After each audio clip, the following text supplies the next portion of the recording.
अध्यात्म विज्ञान कोई धर्म या संप्रदाय नहीं है, ये स्पिरिचुअल साइंस है जो कुदरत के कानून पर आधारित है।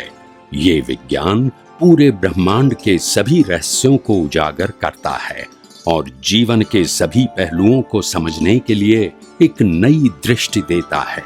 इसी को आर्ट ऑफ विजन कहते हैं, दुनिया को देखने की एक नई दृष्टि, जो अध्यात्म विज्ञानी परम पूज्य स्वामी श्री कमलेशानंद जी के निर्देशन में सनातन सत्य का अनुसंधान कर हमारे जीवन को प्रकाशित करे।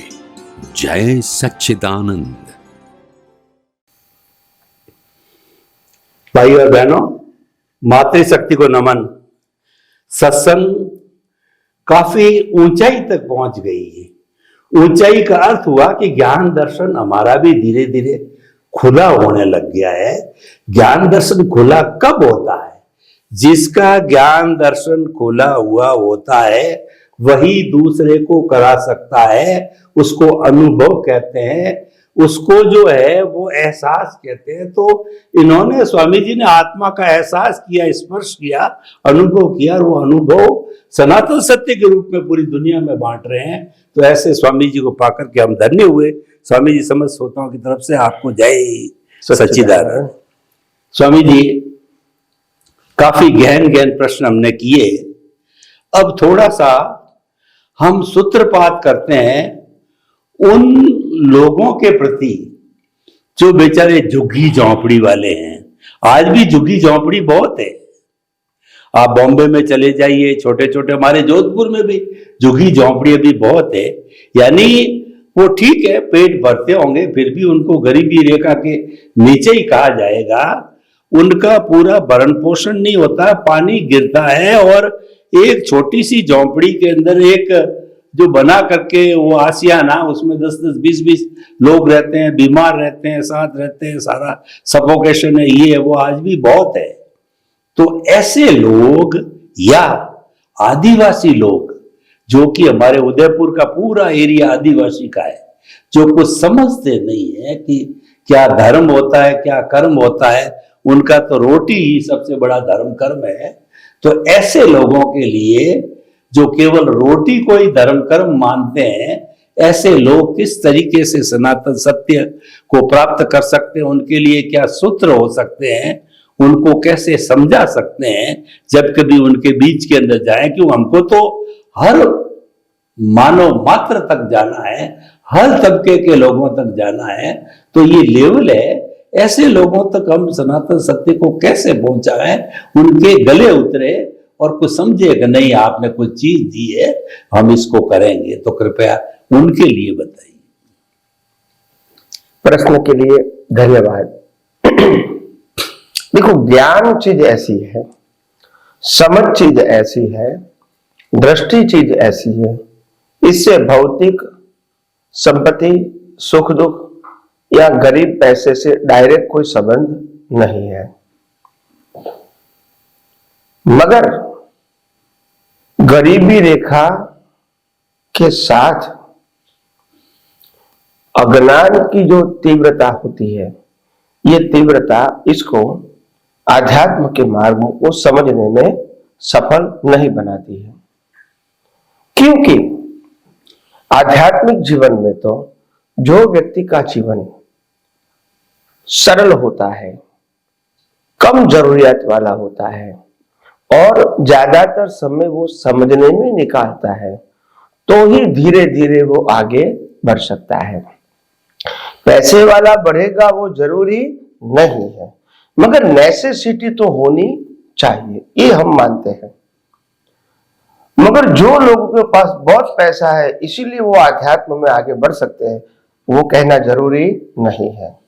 और जो लोग बहुत गरीब हैं वो भी नहीं बढ़ सकते, क्योंकि उनके लिए तो नेसेसिटी ही नहीं है, तो उनके लिए वो नेसेसिटी के लिए अटेंशन देना पड़ेगा। तो ऑप्शन किसके पास है?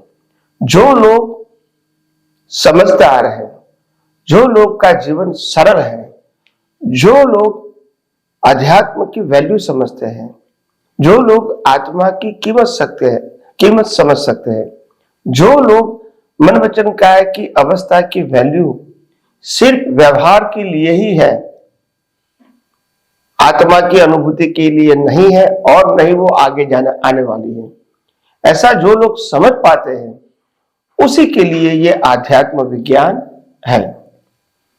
तो बहुत गरीब लोगों के लिए भी आध्यात्म विज्ञान नहीं है, बहुत सुखी लोगों के लिए भी आध्यात्म विज्ञान नहीं है, मगर जो लोग अपना जीवन कम खर्चे में चला रहे हैं और संतुष्ट हैं, उनके लिए यह आध्यात्म विज्ञान का मार्ग समझना, उपयोग करना, अनुभव करना सरल हो जाता है।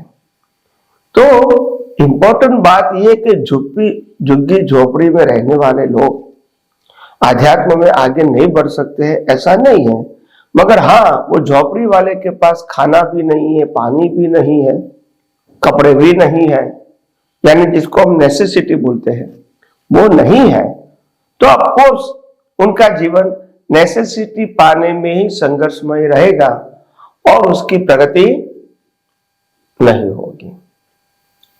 तो इसीलिए हम मानते हैं कि जो लोगों को आध्यात्म के मार्ग में आगे बढ़ना है, उनका जीवन पहले इतना तो पुण्य होना चाहिए, इतनी सुविधा होनी चाहिए ताकि वो अपना नेसेसिटी वाला जीवन आसानी से बिता सके।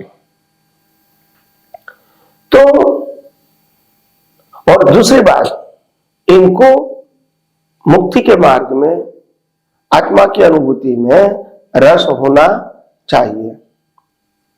तो हो सकता है एक दो अवतार में भी उसको ऐसे मुक्त अनुभवी पुरुष मिलते हैं और उनके माध्यम से उनको मुक्ति का रास्ता भी मिल जाता है। तो इसीलिए हम मानते हैं कि मुक्ति के मार्ग में आगे बढ़ने के लिए हमारे पास आत्मा की अनुभूति का वैल्यू भी होना चाहिए, आत्मा की वैल्यू भी होनी चाहिए और जीवन काफी सरल सहज होना चाहिए। अगर ये दो बातें हैं तो हम मुक्ति के मार्ग में आगे बढ़ने के लिए पात्र है और फिर हमको अनुभव मिलता है, तो फिर हमको उस मार्ग में आगे चलने में कोई बाह्य चीज बाधा नहीं डाल सकती है। तो इसीलिए मुक्ति ऐसे नहीं मिलती है। जहां तक दृष्टि देने वाला नहीं मिलेगा, दृष्टि देने वाला हमेशा लाइव होना चाहिए। दृष्टि कोई किताबों में नहीं होती है, किताबों में नॉलेज एंड इंफॉर्मेशन होता है और आज के पढ़े लिखे लोग ज्यादातर शब्दों की माया जाल में फंस जाते हैं। इनको कुछ भी मालूम नहीं होता है, कुछ भी सनातन के रूप में। एक भाई ने कहा था कि भी मैंने आगम पढ़ा और आगम में बहुत गहरी गहरी बातें लिखी है और मैं समझता हूं वो ज्ञानों का भंडार है। ऐसा एक जैन आचार्य भगवंत ने बताया था बहुत साल पहले। मैंने कहा वो ज्ञान ज्ञान नहीं है, ज्ञान ये है कि मैं ब्रह्मांड के रहस्यों को खुला देख सकता हूं, ये ज्ञान है। शब्दों का ज्ञान को ज्ञान नहीं कहते हैं, वो तो नॉलेज कहते हैं। आपने कोई भी अच्छी नॉलेज किताब 10 बार पढ़ ली, आप किसी को बता सकते हैं, ये कोई ज्ञान थोड़ी है। ज्ञान अनुभूति है, ज्ञान सेपरेशन है, ज्ञान अनुभव की दृष्टि है। तो ये परिपक्व दृष्टि तब मिलेगी जब आपको अनुभवी पुरुष रास्ता बताएंगे, उस रास्ते पर आप प्रयोग के रूप में आगे बढ़ोगे, नॉलेज के रूप में। मगर आजकल लोगों को नॉलेज में इतना इंटरेस्ट होता है कि प्रैक्टिकल लाइफ में आगे बढ़ते ही नहीं है, तो फिर अनुभव कैसे होगा? महापुरुषों अपने छद्मस्त काल में, केवल ज्ञान से पहले के अवतार में, वो ज्यादा से ज्यादातर रिसर्च करके रियलाइज करते हैं, संशोधन करते हैं इंटरनल, तभी ये सेपरेशन फील होता है। शब्दों के संग्रह से सेपरेशन फील नहीं होता है, कंफ्यूजन ही खड़ा होगा। क्योंकि आप जिस व्यक्ति को शब्द के रूप में समझना चाहते हैं, वो शब्द की परिभाषा सबकी अलग अलग है और आपको सॉल्यूशन मिलेगा ये पॉसिबल नहीं है। इसीलिए जब अनुभवी पुरुष जब सिद्धांत की बात करते हैं और उनके सिद्धांत में कभी ड्युअलिटी नहीं होती है, द्वंद्व नहीं होता है, और उत्तर देते समय वो कभी भी कितने सालों के बाद भी सिद्धांत में परिवर्तन नहीं करते, तभी आपको मालूम होता है कि सिद्धांत किसको कहते हैं। नहीं तो आपको सिद्धांत मालूम ही नहीं होगा। मगर रिलेटिव सत्य की बात अट्रैक्टिव जरूर होती है, प्रभावित जरूर करती है, मगर रिलेटिव बात से सॉल्यूशन नहीं है। और इसीलिए आज जो लोग फंसे हैं साधु और संत और सन्यासियों के प्रवचन में, वो रिलेटिव सत्य की प्रभावित बातों से फंसे हुए हैं। उनकी शब्दों की बात बहुत अच्छी लगती है उनको, प्रैक्टिकल में क्या है, कुछ नहीं है। उपयोग कैसे करना है नहीं मालूम, उपयोग करने वाला कौन है नहीं मालूम, अनुभूति किसको होगी नहीं मालूम। ऐसे व्यक्तियों का प्रवचन सुन के हम क्या पाना चाहते, कहने वाले को भी अनुभव नहीं है। तो आपको जिसको अनुभव नहीं है उनकी बात अट्रैक्टिव होते हुए भी क्या आपको अनुभव के मार्ग में ले जा सकती है, नहीं ले जा सकती है। अगर उनकी बात अट्रैक्टिव होती तो खुद को ही अनुभव होता है, मगर ये पॉसिबल नहीं है। तो बात ये है, इसीलिए ज्ञानी पुरुष दादा भगवान ने एक बात बहुत बहुत कहा था, खास करके श्रीमद राजचंद्र के बारे में। एक महात्मा जी थे, बहुत काफी प्रभावित थे श्रीमद राजचंद्र की वाणी से, प्रत्यक्ष तो नहीं देखा था मगर प्रभावित थे, और 35, 40, 45 साल से उनको फॉलो करते थे, उनकी बातों को। जब ज्ञानी पुरुष के पास आए, ज्ञान भी लिया और सत्संग में भी आते रहे। जब सत्संग में आते थे तो कभी कभी वो दादा भगवान की बातों को श्रीमद राजचंद्र की बातों से वो कंपैरिजन करते थे कि वो ये कहना चाहते थे, आप ये कहते हैं। ऐसे ऐसे करते करते करते 2-4 साल निकल गया। एक दिन ज्ञानी पुरुष ने कहा, अगर आपको अनुभवी की बात समझनी है तो फिर आपकी दृष्टि में अनन्यता होनी चाहिए। क्या होनी चाहिए? क्या होनी चाहिए? अनन्यता। अनन्यता, अनन्यता मतलब अन्य नहीं, कोई नहीं। फिर उन्होंने कहा कि स्वामी जी मैं तो उनसे आगे बढ़ा हूं। तो उन्होंने बताया कि जो टीचर ने आपको ज्ञान दिया वो टीचर गलत नहीं है, आपको अगले स्टैंडर्ड में जाना है तो वो टीचर की जरूरत नहीं है। अगर मेरे को 5वीं से 6ठी में जाना है पास होके, तो मेरे को 5वीं कक्षा के टीचर की जरूरत नहीं है अभी, वो गलत भी नहीं है और मेरे को जरूरत भी, क्योंकि मैं पास हो चुका हूं। ऐसे आपको जहां तक अनुभवी पुरुष नहीं मिले वहां तक तो वो सही था और आपको सहायक भी था, मगर आपको अनुभवी पुरुष मिले, बाद में उससे जुड़े रहना, they create the confusion in your mind, because उनकी बात तो वो तो प्रत्यक्ष नहीं है, और प्रत्यक्ष के बिना अनुभवी ज्ञान प्रेजेंट नहीं होता है। उन्होंने श्रीमद राजचंद्र ने खुद ने बताया है और दादा भगवान ने भी बताया है कि प्रत्यक्ष की क्या महिमा है। तो मेरा कहने का मतलब है, आम लोग ये नहीं जानते हैं कि प्रत्यक्ष की महिमा क्या है। आम लोगों को तो ऑर्नामेंटल वर्ड्स चाहिए, डेकोरेटिव भाषा चाहिए, अट्रैक्टिव भाषा चाहिए, और वो भाषा से काम नहीं होता है, वो समझ में नहीं आता है। कई लोग आते हैं मेरे पास, स्वामी जी मैं मेडिटेशन करता हूं, मेरे को बहुत अच्छा लगता है, शांति होती है। क्या मेडिटेशन से मुक्ति नहीं होगी? कई लोग वहां जाते हैं, वो क्या बोलते हैं, मेडिटेशन करने के लिए 15 दिन का कोर्स होता है, 10 दिन का कोर्स। ब्रह्मा कुमारी नहीं, अच्छा। वो 15 दिन में मेडिटेशन नहीं करवाते, वो उसको कोर्स की बात करते। अच्छा। ब्रह्मा कुमारी में नहीं करवाते, विपश्यना। तो 15 दिन आपको वही करना है। तो ये वहां भी जाते हैं, वहां कुछ बोलना नहीं है, क्रिया नहीं करना है, प्रकृति को देखते रहना है, मनोवचन काया को देखते रहना है। तो बोला इससे मुक्ति नहीं होगी। मैंने कहा ये एक छोटा सा प्रयोग है। क्या है? प्रयोग है। ये प्रयोग आपको ज्ञान नहीं देता, मार्ग नहीं देता है, दिशा नहीं देता है। आपका जो संयोग है वो संयोग मेडिटेशन में थोड़े समय के लिए आप इसको जब देखते जानते हो, मगर जब इससे अलग नहीं रह सकते हैं तो वो कोई सॉल्यूशन नहीं है। आज आप जो प्रयोग कर रहे हैं विपश्यना के टाइटल पर। वो प्रयोग में आपको यह भी मालूम नहीं कि विपश्यना कौन कर रहा है, क्यों कर रहा है, क्या पाने के लिए कर रहा है, वो भी आपको मालूम नहीं है। आपको बताया जाए कि मन वचन काया से जोर हो रहा है, इसको देखते जाओ, मगर ये नहीं बताते कि देखने वाला कौन है, और अगर देखने वाला आत्मा है तो वो गलत आंसर है, और देखने वाला नहीं है तो फिर मार्ग ही नहीं है। जब पुरुषार्थ करने वाला ही टाइटल नहीं है तो पुरुषार्थ किसको कहेंगे कि इसने पुरुषार्थ किया है? तो ये सब मिसिंग लिंक होने के नाते अनुभवी पुरुष के बिना कोई उपाय नहीं है, और अगर अनुभवी पुरुष मिले तो अनन्य के बिना प्रगति नहीं है। क्या बताया? अनन्य। अनन्य। आपको मालूम हो गया कि ये अनुभवी पुरुष है और उससे बिगिनिंग से लेके एंड तक का रास्ता हमको मिल सकता है, फिर अन्य की जरूरत नहीं, क्योंकि जितने भी अन्य हैं वो अनुभवी नहीं। तो उनकी भाषा प्रभावित होते हुए भी कंफ्यूज करेंगी, क्योंकि बताने वाले को भी अनुभव नहीं है, तो वो आपके अनुभव के मार्ग में कैसे हेल्प करेगा? समझ में आया? मगर ये बातें आम लोगों को अल्पमति से समझ में नहीं आता है, और इसीलिए हर समय कंफ्यूज रहते हैं।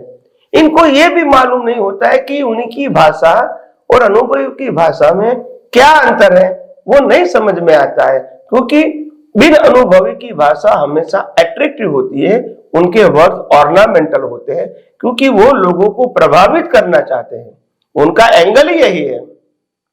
अनुभवी पुरुष का एंगल क्या होता है? एज इट इज बताना। क्या बताया? As it is. कोई ज्यादा कम बोलने की जरूरत नहीं है। जो तुम्हारा नहीं है वो नहीं है, और जो तुम्हारा है वो है, तो जो नहीं है वो तुम्हारा होने वाला नहीं, और तुम्हारा है वो नहीं मानोगे तो भी तुम्हारे साथ रहेगा। क्लियर हो गया? फिर ये हो भी सकता है, नहीं भी हो सकता है, ऐसी कंफ्यूजन वाली बातें उनके पास नहीं होती है। तो इसीलिए अनुभवी पुरुष लाइन ऑफ डिमार्केशन बना देते हैं कि ये रिलेटिव सत्य है, ये सनातन सत्य है। सनातन सत्य तुम हो, और रिलेटिव सत्य कुदरत का था, है और रहेगा।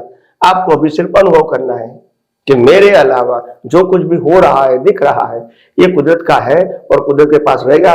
उसमें मालिकी भाव, कर्ता भाव, भुक्ता भाव, देहाद्यास करने की जरूरत नहीं है।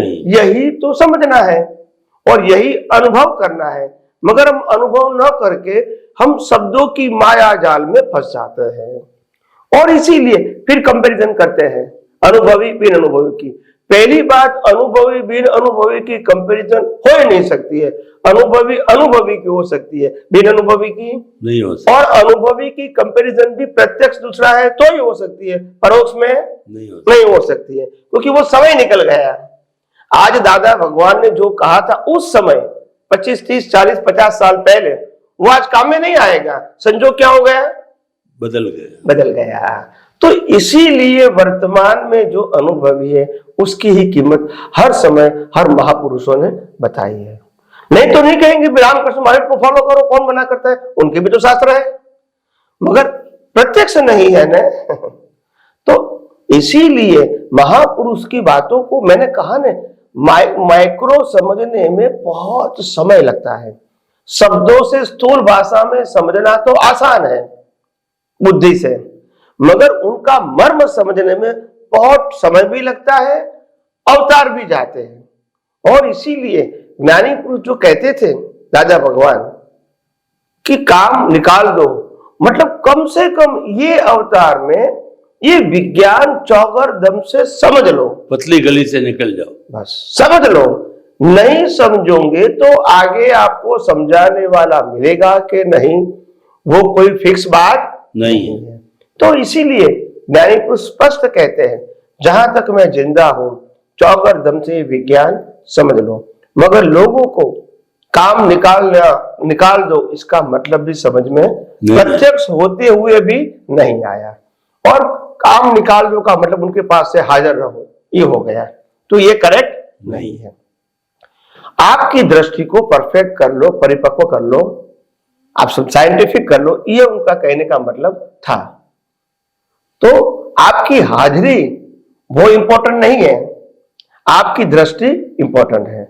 तो इसीलिए ज्ञानी पुरुष को समझने के लिए भी हमारे पास मैच्योरिटी चाहिए, बिना मैच्योरिटी समझ में नहीं आएगा। तो मेरा कहने का मतलब यह है, आध्यात्मिक जगत में आगे बढ़ने के लिए बहुत सारी बातें हमको जागृति में रखनी चाहिए, तभी हमारी प्रगति का और पुरुषार्थ का मार्ग चालू रहेगा। धन्यवाद। स्वामी जी, आपका बहुत बहुत धन्यवाद। हमारे जगत के अंदर दो तरह के महापुरुष मिलते हैं। एक अनुभवी ज्ञानी पुरुष बहुत बहुत कम बहुत रेयर मिलते हैं, और वो उन्हीं को मिलते हैं जिनका पुण्य बहुत हाई लेवल का होता है, प्रबल होता है, और सनातन सत्य उनको मिलना चाहिए। ऐसे संयोग जो है वो जल्दी आने वाले हैं, उनको ही मिलता है। और एक जो होते हैं, हमको पुण्य पाप का जो दायरा है, जो कि कहना चाहिए जो क्रमिक मार्ग है, वो तो शुरू से चला आ रहा है, जो सांप्रदायिक है, धार्मिक है, वो तो हर वक्त मिलता है। तो इस तरीके से जो ये दो धाराओं में से हमको जो है हमारा जो लेवल होना चाहिए, यानी कि जो है वो अनुभवी को सुनने के लिए हमारी वैसी योग्यता, हमारा वैसा पुण्य होना चाहिए, तभी उनकी दृष्टि हमको मिलेगी। स्वामी जी, अभी थोड़ा समय बाकी है, तो वो थोड़े समय का मैं उपयोग करते हुए ये जानना चाहूंगा कि अनुभवी पुरुष की पहचान तो मैं अगले एपिसोड में लूंगा, लेकिन अनुभवी पुरुष की दृष्टि क्या होती है जो कि वो महात्मा लोगों को या संसार को देते हैं। थोड़ा उनकी एक दृष्टि की बात, समय 1.5-2 मिनट बचा है, वो दृष्टि की बात आपके मुखारबिन से सुनना चाहता हूं। प्रश्न के लिए धन्यवाद। अनुभवी पुरुष की दृष्टि अनुभव पर ही होती है, नॉलेज पर नहीं होती है। और अनुभव का मतलब होता है साइंटिफिक विजन विथ एक्सपीरियंस। उनके लिए रिलेटिव सत्य की बातें और रिलेटिव सत्य की अवस्था जो दिखती भी है वो इंपॉर्टेंट नहीं रखता है, क्योंकि ये तो रिजल्ट है, इसमें कोई पुरुषार्थ नहीं है और नहीं कोई पाने की बात है। अनुभूति और विजन आध्यात्म मार्ग में इंपॉर्टेंट है। तो अनुभवी पुरुष को अनुभवी क्यों कहा? क्योंकि उन्होंने अपनी दृष्टि को रिलेटिव सत्य से सनातन सत्य की ओर ले गए, which is experience, which is application. तो ये उनको भी आगे कोई अनुभवी ज्ञानी मिला होगा 2, 4, 5, 10 अवतार पहले, तभी से रास्ता मिला होगा। मगर मिलने के बाद उन्होंने जिस प्रकार की सिंसियरिटी बताई, तो आज इनको भी खुला हुआ। मगर मैंने बहुत बार कहा है अपने सत्संग में कि मैंने इतने शास्त्र पढ़े, धर्म की क्रिया किया, अंत में सार ये निकालना कि ये मुक्ति का मार्ग नहीं है। फिर ज्ञानी पुरुष दादा भगवान को मिला, और मिलने के बाद उनके पास भी मैं रहा, मगर रहने के बाद भी मैंने सोचा कि ये उसका अनुभव का निचोड़ है, ये हमारे अनुभव का निचोड़ नहीं है। तो उन्होंने जो मार्ग बताया है, हमको अनुभव करने के लिए बताया। अगर मैं अनुभव नहीं कर सकूंगा तो उनकी बातों की कोई वैल्यू नहीं है। दूसरी बात, अनुभवी ज्ञानी पुरुष सिर्फ अनुभव की ही बात करते हैं ऐसा जरूर नहीं है। उनकी बातों में 90% बात जो है वो व्यवहार की भी होती है और रिलेटिव सत्य की होती है। तो ये सब बातें हमको अनुभव के मार्ग में बाधा डालती है। तो ये सब बातें बाईपास करना भी आपको आना चाहिए। ये नहीं आता है, फिर सबको वो अनुभव ज्ञान मान लेते, यही गलती कर देते। भी अनुभव ज्ञान वो सिर्फ साइंस होता है, लौकिक बात, कमर्शियल बात, सोशल बात, इससे आध्यात्मिक अनुभूति से कोई मतलब नहीं है। मगर वो तो अपने जीवन का प्रसंग बताते रहेंगे। तो इसीलिए हम और आगे एपिसोड में उनकी बात ज्यादा करते रहेंगे। स्वामी जी, आपके उपदेश के लिए बहुत बहुत कृतज्ञता। अब हमारा एपिसोड यही संपन्न हो रहा। धन्यवाद।